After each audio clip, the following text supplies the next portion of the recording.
put down, or else he would someday convince others to follow after him. This certainly sounds like a form of persecution to me.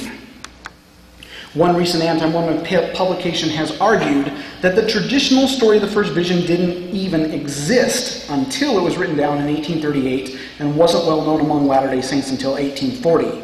The theory of Joseph's detractors is that the first vision story was simply invented as an afterthought in the grand scheme of the Restoration scam. But on this slide, we see a great deal of evidence to the contrary. From this timeline, we learn that in February of 1830, Joseph Smith's own hometown newspaper announced that he had seen God personally.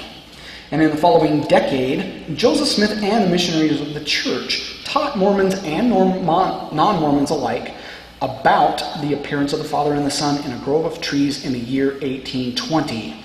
These sources even report that the phrase made famous in the prophet's 1838 account, "This is my beloved Son, hear him," was generally known. Was Joseph's secret experience related to only a few individuals, as anti-Mormons claim? No. In fact, just the opposite is true. In 1831, the prophet told a crowd of nearly 250 people about this glorious manifestation, and in 1834, he related it in the midst of many large congregations. Anti-Mormons like to point to the 19th century sources that claim Joseph Smith became a Baptist exhorter around 1821, a Baptist convert around 1824, and then a member of the Methodist Church again in 1828. The argument is made that these actions show that the prophet really wasn't commanded in 1820 by the Father and the Son not to join any of the churches, and therefore he must have fabricated the whole story. Let us take a look at these allegations in their order. First, there's the assertion that Joseph Smith became a Methodist exhorter around 1821. The evidence used to justify this claim is a quotation from Orson S. Turner, which is found on the left-hand portion of this slide. I am confident that anti-Mormons have misinterpreted this source just like the Jedediah M. Grant quote that was mentioned earlier. I contend that this source is not talking about Joseph Smith acting as an exhorter in the evening meetings of the Methodist denomination, but rather the evening meetings that were the gatherings of the Juvenile Debate Club. This conclusion is supported by a newspaper article in the Western Farmer, which announced that the Palmyra Debate Club would begin meeting in the local schoolhouse on 25th of January, 1822. We learned from first-hand witnesses that children around Palmyra were attending school during the winter months and through the end of May. Since school was in session during the same time period when the debate club was meeting, it would not be possible for them to occupy the same building at the same time. Therefore, the debate club would have to meet at the schoolhouse during evening hours. It should also be noted that no anti-Mormon has ever bothered to explain just how Joseph Smith became a Methodist exhorter without first becoming a Methodist.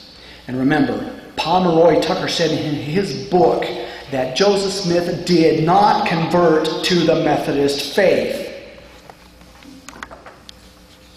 What about Fayette Lampum's claim that the Father Smith told him around 1830 that his son had joined the Baptist Church around 1824? Mr. Lampum made this claim in 1870, which was 40 years after this statement was supposedly made. This claim cannot be taken seriously, since no official record of Joseph Smith's baptism into the Baptist Church has ever been produced, and nobody else ever mentioned this alleged event except for Fayette Lampum. It should also be noted that according to Josiah Stowell Jr., Joseph Smith did not profess religion when he was 20 years old or thereabout, meaning that he did not belong to any church around the year 26. If Joseph had become a Baptist around 1824, we would expect him to declare as much to Josiah Jr. just 2 years later.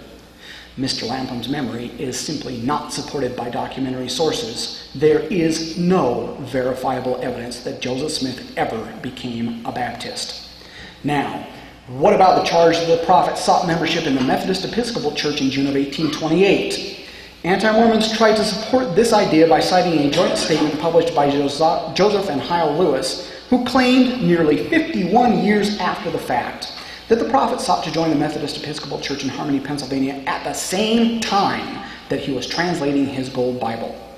But as can be seen on this, Michael Morse, the Methodist class leader in Harmony, Pennsylvania, at the time this alleged event took place, stated unambiguously that Joseph Smith did not seek to become a full member. The prophet did indeed attend Methodist gatherings in Harmony, but did he do so with the intent of converting? This is exceedingly unlikely. Why? Because Joseph declared to one of the residents of Harmony between December 1827 and May of 1829 that he was a prophet sent by God to convert other people. More, it is recorded that during Joseph's stay in Harmony, he undertook to make a convert of Nathaniel Lewis, who was the deacon in the local Methodist church and also the father of Joseph and Hyle Lewis.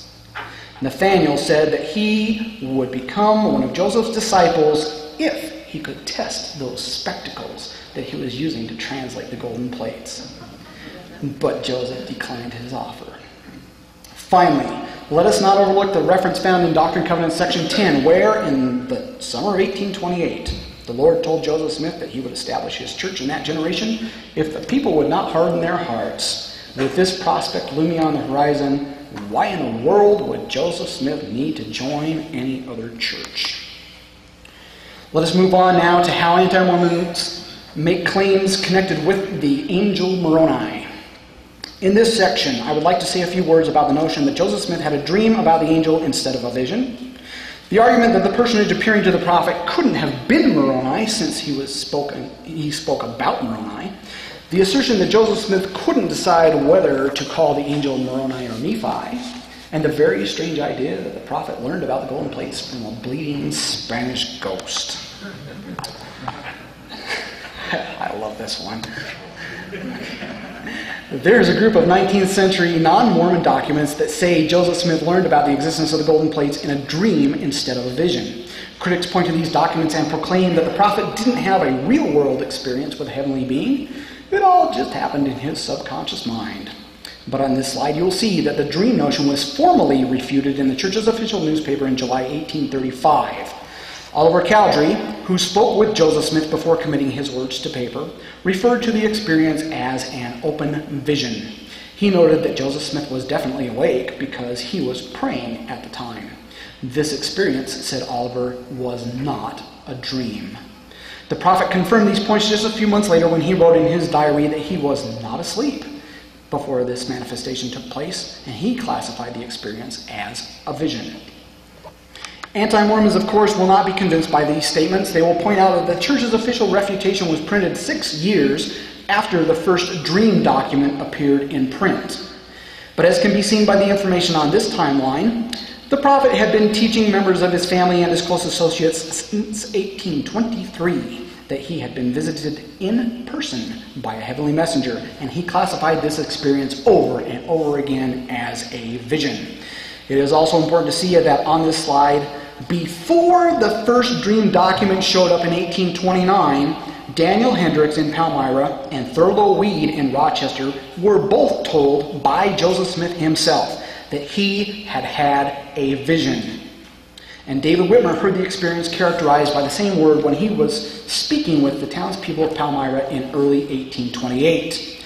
Notice also on the upper right-hand corner of this slide that in 1831, 2 years after the first dream document appeared, non-Mormon newspaper editor Orson S. Turner was not sure whether he should describe Joseph's experience as, quote, a dream or a vision, unquote.